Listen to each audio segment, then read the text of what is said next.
Oke, selamat pagi Bapak Ibu dan anak-anak perwakilan dari masing-masing kelas ya. Izinkan hari ini Ibu akan menyampaikan perihal tentang budaya positif. Ini adalah materi yang diberikan kepada kami sebagai calon guru penggerak angkatan ke-7. Jadi ini ada ringkasan-ringkasan materi yang ingin Ibu sampaikan dengan kalian, yaitu masalah budaya positif. Budaya positif ini artinya apa? Kita itu melakukan sesuatu nanti ini sudah menjadi budaya, jadi bukan tidak keterpaksaan lagi, udah datangnya dari hati kita. Jadi bisa itu kita lakukan di sekolah. Jadi di sini budaya positif sekolah, nilai-nilai positif yang diterapkan di sekolah untuk menumbuhkan motivasi intrinsik dalam diri siswa. Jadi kita tidak perlu lagi ada pemaksaan. Kalian itu datang ke sekolah, istilahnya siswa datang ke sekolah itu bukan karena unsur takut dihukum, tetapi karena memang sudah sadar diri bahwa datang ke sekolah itu adalah merupakan salah satu kewajibannya. Ya, jadi di sini artinya datang dari hati kita sendiri. Kemudian ini mungkin bisa kita saling share kepada Bapak Ibu guru yang ada di sini. Ada strategi menciptakan budaya positif, ada nanti namanya segitiga restitusi.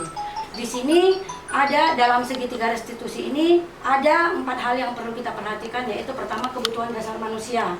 Di sini kebutuhan dasar manusia itu apa? Yang pertama itu bertahan hidup. Yang kedua apa? Ingin senang. Kemudian apalagi ingin ada pengakuan. Jadi setiap manusia itu adalah kebutuhan dasar kita, ingin bahagia, nah seperti itu ya. Kemudian disiplin positif inilah yang akan kita sampaikan kepada kalian, bahwa disiplin itu artinya selama ini kita tahu bahwa disiplin itu udah ketegasan, kalau nggak ini dihukum. Padahal disiplin itu artinya apa? Melakukan sesuatu itu datangnya dari dalam diri sendiri. Sebenarnya itulah arti dari disiplin itu sebenarnya. Kemudian, nah di dalam hal ini ada mungkin metode baru ya Bapak Ibu, ada istilah keyakinan kelas. Selama ini yang kita tahu kan ada peraturan sekolah. Sejauh mungkin peraturan itu kan kesannya memaksa, dilarang membuang sampah, dilarang datang telat. Jadi kalau kita sudah bicara masalah disiplin positif, kata dilarang, kata-kata yang bersifat negatif itu sejauh mungkin kita tidak usah pakai lagi. Jadi yang ini nanti kita buat keyakinan kelas. Kemudian keyakinan kelas ini mari kita sama-sama nanti dari guru, dari siswa, kita harus sama-sama membuat kesepakatan bersama dulu apa yang harus kita lakukan, baik dari guru maupun siswa. Karena selama ini di dalam kelas kita cenderung yang kita paksakan itu adalah siswa tidak boleh datang terlambat, padahal kita sendiri selaku guru itu datangnya terlambat. Jadi ini keyakinan ya, kita bukan peraturan lagi, karena peraturan kesannya memaksa. Jadi kalau peraturan kesannya ada batasan, tidak boleh ini, tidak boleh itu. Kalau keyakinan kan enggak. Kita yakin bahwa datang ke sekolah tepat waktu itu adalah hal yang baik ya. Kemudian ini posisi kontrol guru. Ini kita ada 5 posisi kontrol guru yang selama ini. Yang pertama selama ini yang banyak sebenarnya, ini tadi ya, kita ini kan kebutuhan dasar manusia itu ingin disayangi, ada kekuatan, ada rasa senang, bertahan hidup dan kebebasan. Jadi di dalam sekolah itu sebenarnya 5 kebutuhan dasar ini harus kita penuhi. Karena prinsipnya sekarang itu menurut Ki Hajar Dewantara, mari Bu silakan. Kita itu adalah guru yang sejatinya adalah guru yang menghamba kepada murid. Artinya guru itu harus berusaha memenuhi kebutuhan murid.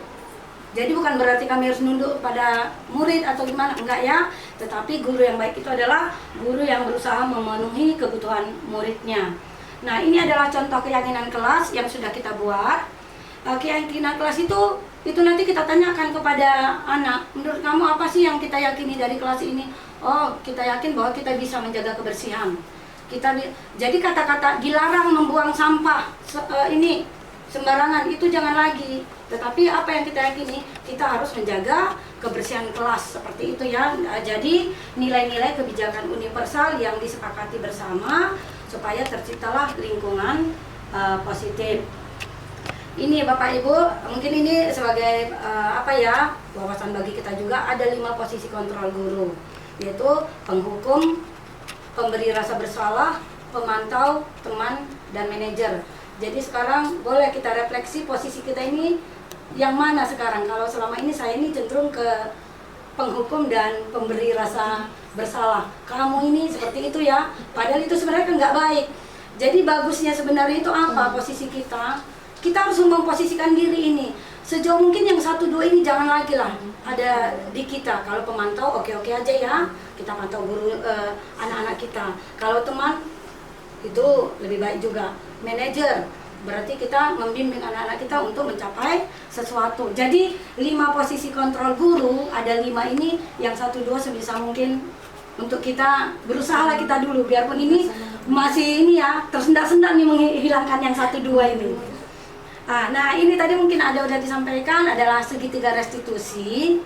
Ini sebenarnya ada namanya segitiga, jadi ini nggak boleh mutus ini. Kalau anak-anak itu melakukan kesalahan, kita tidak boleh langsung menghukum. Tetapi yang pertama itu kita menstabilkan identitas dulu. Menstabilkan identitas itu bagaimana? Contohnya siapa namamu? Ega, misalnya Ega datang terlambat, langsung hukum. Pungut ini daun sebanyak 100 lembar. Itu salah. Seharusnya posisi kita Ega, kita inikan dulu, ini namanya yang pertama menstabilkan identitas itu. Contohnya seperti ini, Ega, kenapa kamu terlambat lagi hari ini? Iya Bu, jadi dia memberi alasan. Oh nggak apa-apa, dulu ibu terlambat, tapi gimana kira-kira perasaan kamu? Dia pasti merasa tidak nyaman. Jadi dia sudah menstabilkan, dia tidak terlalu takut. Seperti itu. Kemudian yang kedua, kita validasi tindakan yang salah. Sesudah kita katakan, oh iya ya terlambat, kenapa? Karena mengantar adik dulu. Oh untuk kedepannya kalau mengantar adik nggak apa-apa lah, tapi lihat-lihat waktu seperti itu. Ini manis, ini harapannya manis sebenarnya, nggak ada kekerasan seperti yang saya lakukan selama ini. Kemudian yang ketiga ini menanyakan keyakinan kelas. Keyakinan kelas itu penting kita buat, karena tadi itu adalah nilai-nilai yang harus kita taati bersama, harus datang tepat waktu. Jadi seperti ini ya, ini adalah segitiga restitusi. Jadi kita normalkan semua. Kalau ada yang cubit-cubitan nggak boleh, kenapa kau cubit kawanmu? Nggak boleh kayak gitu ya. Nah seperti itu. Kemudian ini adalah hal-hal yang kita inginkan nanti, yaitu perubahan cara berpikir menciptakan budaya positif tadi ya. Jadi ini ibu nanti berusahalah menempatkan diri sebagai manajer aja dulu. Jadi kalau ada yang salah tidak langsung dihukum, tetapi dirangkul dulu, menggali hal-hal yang positif dari dia, supaya nanti bisa ke arah yang lebih baik lagi. Nah, ini mungkin mudah-mudahan nanti sesudah mengikuti kegiatan ini kita sama-sama berubah, terlebih saya karena sudah ngikut ya. Nah, jadi nanti Bapak Ibu itu ada mungkin hal-hal tentang budaya positif yang bisa nanti kita saling berbagi untuk kedepannya demi melayani anak-anak kita. Mungkin ada yang mau disampaikan Bapak Ibu? Saya kira nggak ada ya. Cukup, oke. Terima kasih untuk kesediaan Bapak Ibu. Mudah-mudahan ini nanti bisa bermanfaat bagi kita, dan harapan untuk kedepannya ada lagi guru-guru penggerak selanjutnya, termasuk yang guru-guru muda ini. Terima kasih. Selamat siang. Makasih ya Kak.